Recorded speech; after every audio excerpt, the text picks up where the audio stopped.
ठेवण्यात आला। या अहवालामध्ये विलिनीकरण होणार नाही, शक्य नाही असं म्हटलेलं आहे। आपली काय प्रतिक्रिया?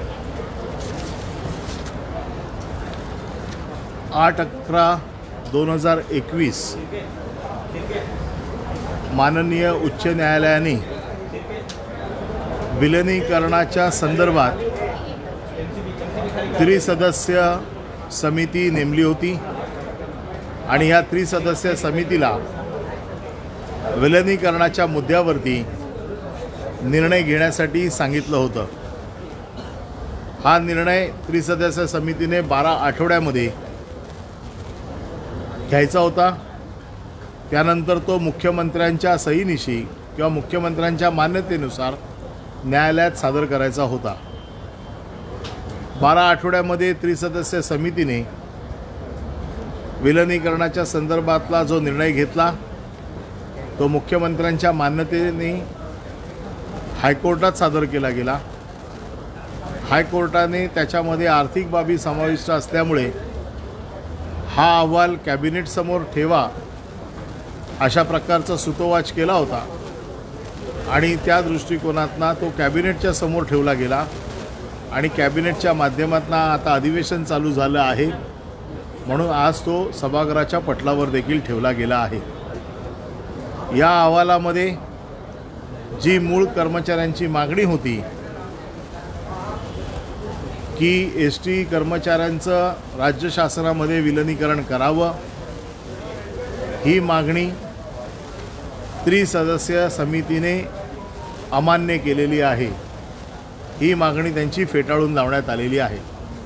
त्यासाठी त्यांनी प्रशासकीय बाबी, आर्थिक बाबी आणि कायदेशीर बाबी या तिन्ही पातळ्यांवरती व्यवस्थित अभ्यास करून त्यांनी आपलं मत हे माननीय उच्च न्यायालयाला कळवलेलं आहे। या सर्व तिन्ही बाबींवर महामंडळात ह्या कर्मचाऱ्यांचं विलिनीकरण होणार नाही हे स्पष्टपणे नमूद केलं आहे।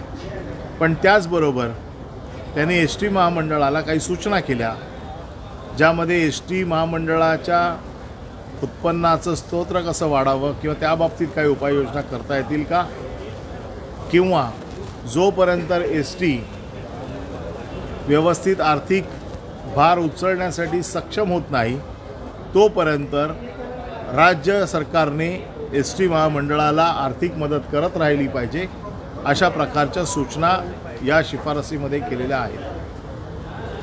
ह्या शिफारसी विलिनीकरणाच्या ज्या बाबतीत कामगारांच्या कर्मचाऱ्यांची जी मागणी होती की विलिनीकरणाच्या बाबतीमध्ये त्यांच्या मनात जो प्रश्न होता की विलिनीकरण केलं तर आमच्या पगाराचा प्रश्न सुटेल, आम्हाला पगार आमचा वेळेवर होईल किंवा आमची पगारवाढ आम्हाला मिळेल, परंतु राज्य सरकारने हा संप चालू असतानाच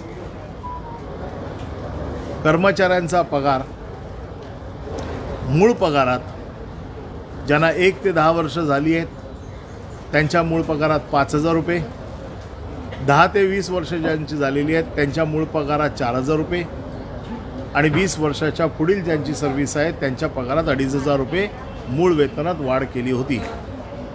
आणि ही वाढ करून कामगारांचे पगार 10 तारखेच्या आतमध्ये होतील ही हमी राज्य सरकारने घेतली होती।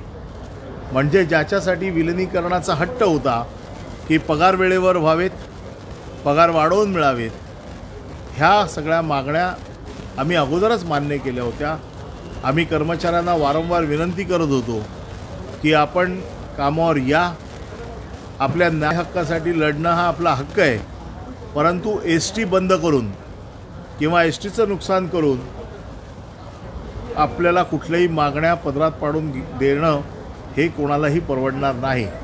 कारण एस टी ही सर्वसामान्य माणसाची गरज आहे, गरीब जनतेची गरज आहे, ग्रामीण जनतेची गरज आहे। ग्रामीण भागातनं तालुक्याच्या ठिकाणी कॉलेजमधली मुलं, शाळेमधली मुलं, ज्येष्ठ नागरिक हे सर्रास एस टीचा वापर करत असतात। त्यामुळे गरीब माणसाची जी जननी आहे ती तुम्ही बंद करू नका असं वारंवार आव्हान आम्ही एस टी कर्मचाऱ्यांना करत होतो। परंतु या एस टी कर्मचाऱ्यांपैकी 28,000 कर्मचाऱ्यांनी त्याला प्रतिसाद देत कामावर आलेत. अजूनही बऱ्याच मोठ्या प्रमाणात कर्मचारी कामावर आलेले नाहीत. ते विलिनीकरणाच्या या मुद्द्याची काय होतं याची वाट बघत होते आणि म्हणून आज हा निर्णय झालेला आहे. आता मी पुन्हा एकदा आपल्या माध्यमातून ह्या कर्मचाऱ्यांना पुन्हा एकदा आवाहन करतो की आपण कामावर यावं. ज्या कर्मचाऱ्यांवरती कारवाई झालेली नाही किंवा ज्यांना कुठल्याही प्रकारची पत्र दिली गेलेली नाही अशा कर्मचाऱ्यांनी ताबडतोब कामावर यावं. जे कर्मचारी निलंबित झालेले आहेत यांचं निलंबन मागे घेतलं जाईल, त्यांनी कामावर यावं. ज्या कर्मचाऱ्यांना बडतर्फीची नोटीस दिली गेली आहे त्या कर्मचाऱ्यांची बडतर्फीची नोटीस मागे घेतली जाईल, त्यांनी कामावर यावं.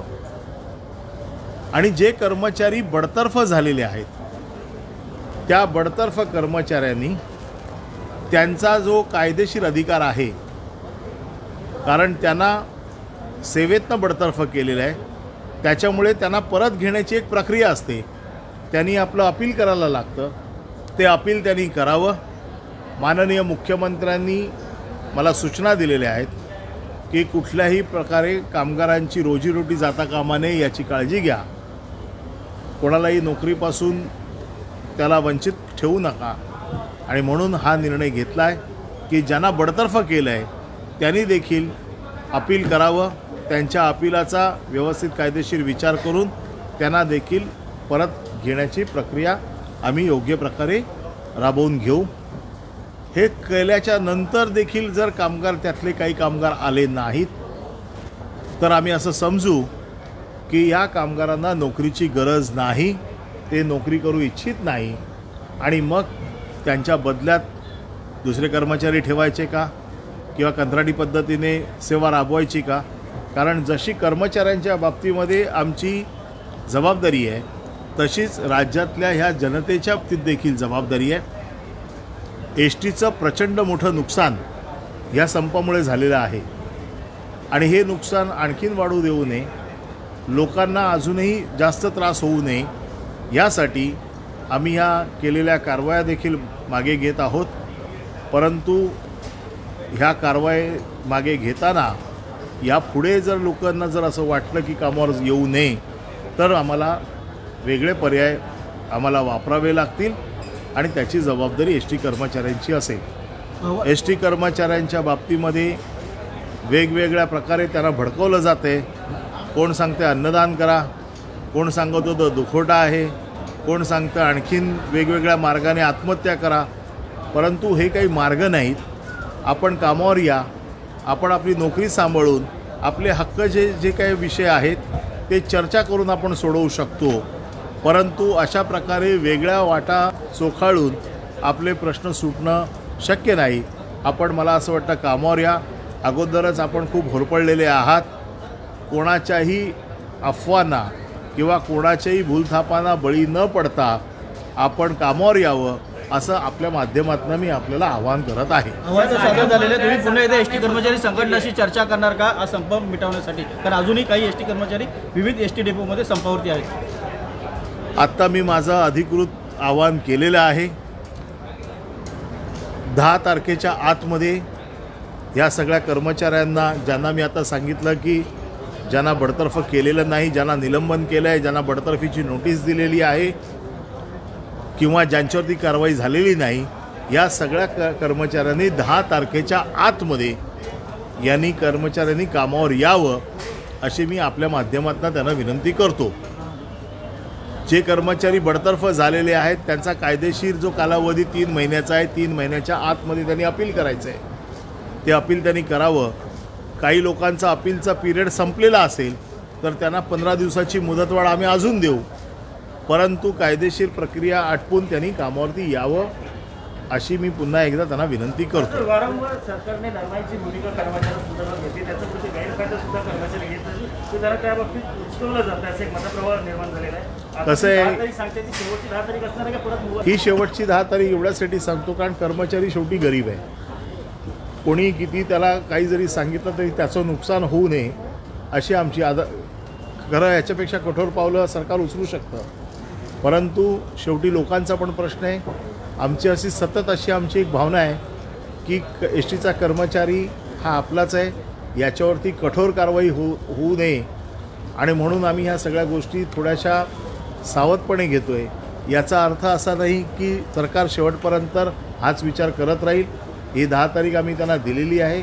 या उपरही जर ते आले नाहीत तर त्यांना नोकरीची गरज नाही असं आम्ही समजू. सर, सदाभाऊ खोत म्हणाले सरकारने कर्मचाऱ्यांची फसवणूक केली आणि आम्ही यासाठी रस्त्यावर होतो. सदाभाऊ खोत यांच्याशीच चर्चा करून एक मार्ग मी काढला होता, जो त्यांच्याशी चर्चा करून काढला होता. सदाभाऊ खोतना देखील त्या कामगारांनी धुडकावून लावलेला आहे. त्यामुळे त्यांना आता ह्या विषयावरती बोलण्याचा तसा अधिकार नाही, कारण त्यांच्याशी बोलूनच आम्ही मार्ग काढला होता. हे आंदोलन वेगवेगळ्या दिशेला जाण्याची जी वेगळी कारणं आहेत, आता मला असं वाटतं की ती सगळी कारणं संपलेली आहेत आणि कर्मचाऱ्यांनी कामावर यावं. सर, 12वीची परीक्षा सुरू झाली आहे, त्यामुळे जर बघितलं विद्यार्थ्यांचे खूप हाल होत आहे. तर म्हणजे एस टीकडनं त्यासाठी काही नियोजन केलं जाणार आहे, कारण परीक्षा आजपासून सुरू झाली. म्हणूनच एस टीच्या बाबतीमध्ये आम्ही हा निर्णय ताबडतोबीने का घेतला आहे की लोकांची मुलांची परीक्षा सुरू आहे. ह्या सगळ्या कारवाया मागे घेण्याचा पण उद्देश तोच आहे की गरीब जनतेचे कुठे हाल होऊ नयेत. कर्मचाऱ्यांच्या मनात एक भीती होती की आमच्यावर झालेल्या कारवाईचं काय, त्यांना देखील ह्याच्यातनं दिलासा मिळावा यासाठी हे सगळे उपाययोजना केले गेले. कर्मचारी जॉईन झाले नाही तर सरकारसमोर कोणता पर्याय असेल? सरकार किती कर्मचारी कामावरती परतलेले नाही, म्हणजे तेवढ्या वॅकन्सी निर्माण होऊ शकते? आत्तापर्यंत 28,000 कामगार कामावर आलेले आहेत. साधारण अजून 52,000 कामगार अजून कामावरती हजर झालेले नाहीत. यापैकी जवळजवळ 30,000 कर्मचाऱ्यांवरती कारवाई झालेली आहे. त्यामुळे मला असं वाटतं की कारवाई मागे घेतली तर हे कर्मचारी कामावर येतील परत, अशी आम्ही अपेक्षा करतो.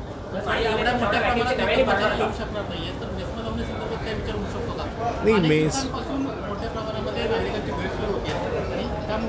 म्हणूनच मी म्हटलं की मेस्मा किंवा हे कुठलेही पर्याय वापरायचे, आत्तापर्यंत सरकारने हे पर्याय वापरले नव्हते. आता 10 तारीख आम्ही हे शेवटचं त्यांना आम्ही हा एक पर्याय दिलेला आहे. हा पर्याय संपल्याच्या नंतर सरकार कडकपणे विचार करेल की याबाबतीत काय करायचं. धन्यवाद.